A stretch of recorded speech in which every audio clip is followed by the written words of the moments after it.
হয় খুব ভাল লাগিল আমাৰ ৰাইজসকল সামগ্ৰীবাসী ৰাইজসকলে আমাৰ ভাৰতীয় জনতা পাৰ্টিক আদৰি লৈছে মই সংখ্যালঘু মোৰ্চাৰ তৰফৰ পৰা সামগ্ৰীবাসী আমাৰ সংখ্যালঘু ৰাইজসকলক বহুত বহুত ধন্যবাদ জ্ঞাপন কৰিলোঁ তেওঁলোকে যে উচিত সময়ত কংগ্ৰেছক যে প্ৰত্যুত্তৰ দি ভাৰতীয় জনতা পাৰ্টিক আদৰি লৈছে মই তাৰ বাবে তেওঁলোকৰ আগত মই বহুত বহুত ধন্যবাদ জ্ঞাপন কৰিছোঁ আৰু অনাগত দিনত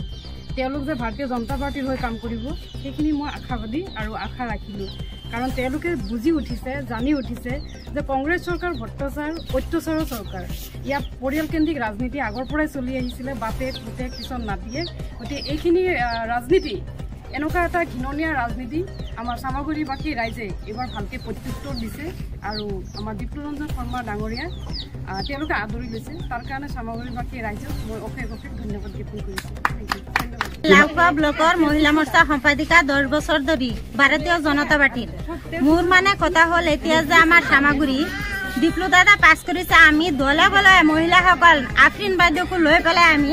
মিটিঙো কৰিছোঁ আৰু দলে বলে আমি মহিলাবিলাক সংখ্যালঘু মহিলাবিলাক আগতে ইমান ভাবা নাছিলে যে বিজেপিয়ে চৰকাৰে আগতে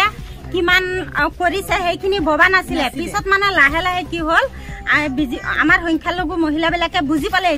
এতিয়া কংগ্ৰেছত ভোট দিলে আমাৰ লাভ নাই সেইটো আমাৰ বুজি পাব লাগিব যেহেতু আমাৰ চেন্ট্ৰেলতো বিজেপি চৰকাৰ ভাৰতীয় জনতা পাৰ্টি জিন্দাবাদ ভাৰতীয় জনতা পাৰ্টি জিন্দাবাদ ভাৰতীয় জনতা পাৰ্টি জিন্দাবাদ বিপ্লৱৰঞ্জন শৰ্মা জিন্দাবাদ বিপ্লৱৰঞ্জন শৰ্মা জিন্দাবাদ।